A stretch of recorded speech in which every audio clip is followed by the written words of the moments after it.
بسم اللہ الرحمن الرحیم۔ محترم ناظرین، آج کی اس ویڈیو میں ہم ایک ایسے وقت اور ایسی صورت کا ذکر کریں گے جو آپ کی زندگی سے تنگ دستی، بیماری اور مایوسی کو ہمیشہ کے لیے ختم کر سکتی ہے۔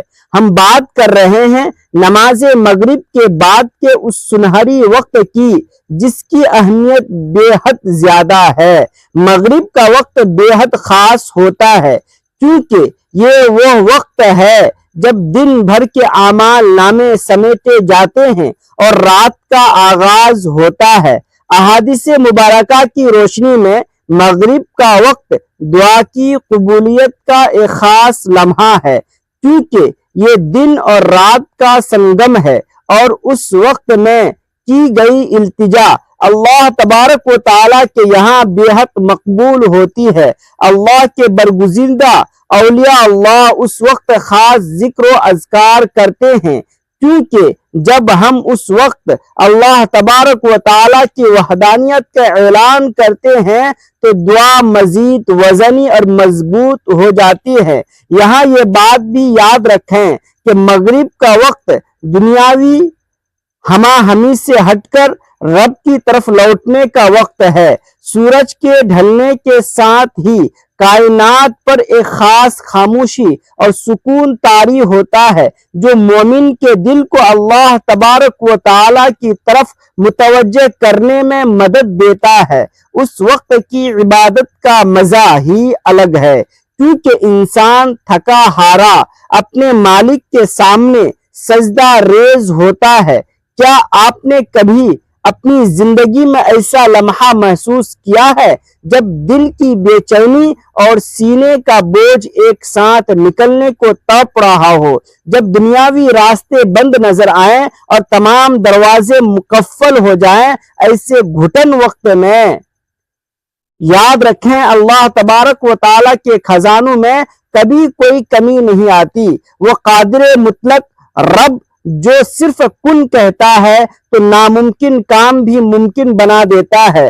آج ہم اس سورت کی بات کر رہے ہیں، وہ سورہ اخلاص ہے جسے ہم بچپن سے سنتے آ رہے ہیں۔ یہ رب تبارک و تعالیٰ کی توحید کا سب سے بڑا اعلان ہے اور مومن کے دل میں اللہ تبارک و تعالیٰ کی محبت کو مضبوط کرنے والی ہے۔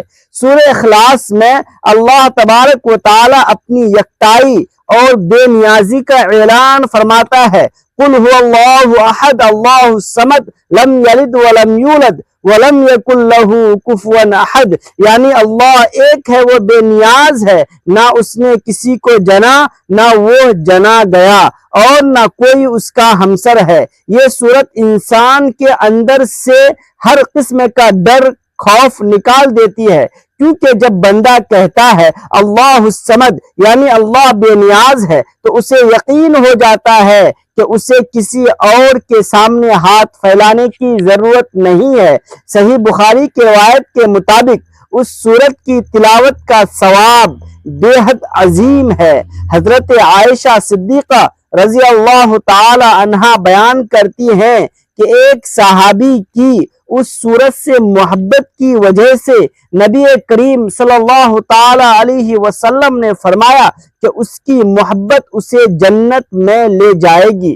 مسند احمد کی روایت ہے کہ جو شخص اسے 10 بار پڑھے گا اللہ تبارک و تعالی اس کے لیے جنت میں ایک محل بنا دے گا۔ بزرگان دین فرماتے ہیں کہ اس سورت کے وسیلے سے اگر آپ سچے دل سے بارش مانگیں گے تو وہ برس پڑے گی، اگر دشمنوں پر فتح اور نصرت مانگیں گے تو وہ مل جائے گی، اگر رزق مانگیں گے تو غیب سے خزانے کھل جائیں گے اور اگر بیماری سے شفا مانگیں گے تو اللہ تبارک و تعالی کامل شفا نصیب فرمائے گا۔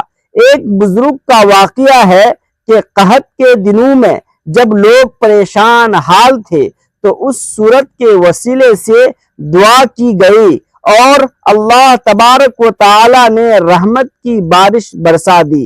نبی کریم صلی اللہ تعالی علیہ وسلم نے فرمایا کہ جس نے دن میں 100 مرتبہ یہ سورت پڑھی اس کے لیے خیر کے 70 دروازے کھول دیے جاتے ہیں۔ یہ ہر حاجت، رزق اور شفا کے لیے بہترین ذریعہ ہے۔ حضرت عائشہ صدیقہ رضی اللہ تعالی عنہا سے روایت ہے کہ حضور نبی اکرم صلی اللہ علیہ وسلم بیماری کی حالت میں یہ سورت پڑھ کر اپنے جسم پر دم فرماتے تھے۔ ناظرین کرام، یہ سورت اللہ تبارک و تعالی پر توکل کا سب سے بڑا اعلان ہے، اور یہی توکل رزق کے بند دروازوں کو کھولتا ہے۔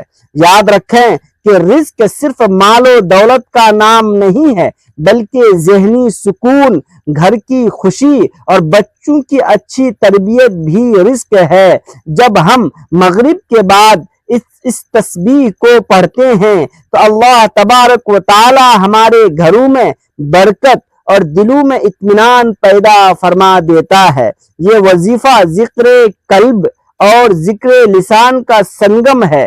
جب زبان پڑھتی ہے اور دل یقین کرتا ہے تو اللہ تبارک و تعالی کا نور انسان کے وجود میں اترتا ہے۔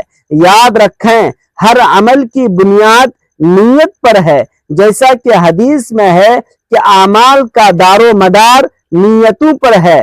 اس وظیفے سے پہلے دل میں پختہ نیت کریں کہ یہ ذکر صرف اور صرف اللہ تبارک و تعالی کی رضا اور اپنی جائز حاجات کے لیے ہے۔ اب ہم چلتے ہیں اس خاص وظیفے اور اس کے مکمل طریقے کی جانب جسے آپ نے مغرب کے نماز کے فوراً بعد کرنا ہے، اور ویڈیو کا یہ حصہ سب سے اہم ہے، اس لیے اسے غور سے سنیں۔ آپ نے سب سے پہلے نماز مغرب ادا کرنی ہے، اس کے بعد حضور پاک صلی اللہ تعالی علیہ وسلم کی خدمت اقدس میں درود پاک کا ہدیہ پیش کرنا ہے۔ ایک بار میرے ساتھ بھی پڑھ لیں، اللہم صلی علی محمد وعلی آل محمد کما صلیت علی ابراہیم وعلی آل ابراہیم انکا حمید مجید، اللہم بارک علی محمد وعلی آل محمد کما بارکت علی ابراہیم وعلی آل ابراہیم انکا حمید مجید۔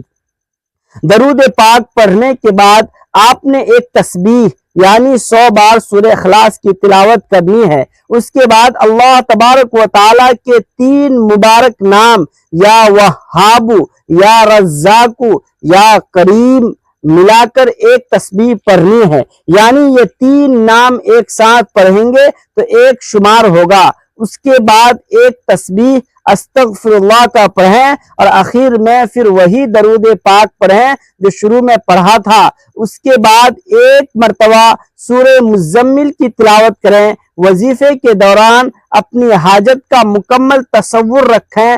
اہل ایمان کا تجربہ ہے کہ اسے 7 یا 21 دن تک کرنے سے حیرت انگیز نتائج ظاہر ہوتے ہیں۔ یہ طریقہ نہ صرف حاجات پوری کرتا ہے بلکہ ایمان کو بھی جلا بخشتا ہے۔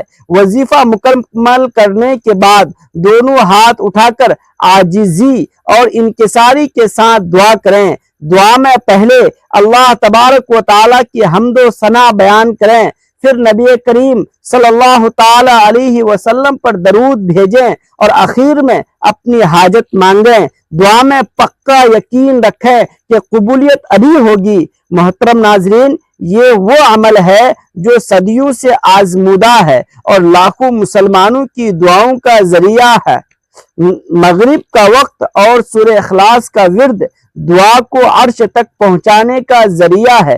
یہاں ایک خاص بات یہ بھی ذہن نشی کر لیں کہ جب آپ یہ دعا مانگ رہے ہوں تو اپنے گناہوں سے توبہ اور استغفار ضرور کریں، کیونکہ بعض اوقات ہمارے گناہ ہماری دعاؤں کی راہ میں رکاوٹ اور آڑ بن جاتے ہیں، لیکن اللہ تبارک و تعالی کی رحمت اس کے غضب پر غالب ہے۔